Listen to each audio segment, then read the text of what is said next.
1.5 juta belon telah dilepaskan di Cleveland, Ohio untuk mencipta rekod dunia. Tetapi, apa yang jadi hari itu? Confirm, mereka semua pasti menyesal. Tahun itu ialah 1986. Seluruh bandar sedang menunggu kiraan hingga 10 apabila penganjur acara melepaskan belon.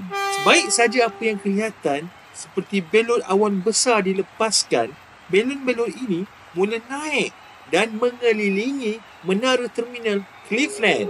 Ideanya adalah apabila belon itu berada di udara, ia akan terbang jauh.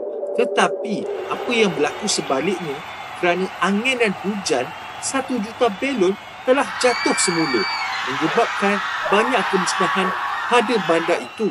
Penganjur acara disaman sebanyak $100,000. Tetapi, tahu tak apa yang paling teruk jadi pada hari itu? Kerana beribu-ribu belon ini bertaburan di tasik, polis yang sedang mencari 2 nelayan yang hilang telah gagal kerana sukar untuk mencari mereka.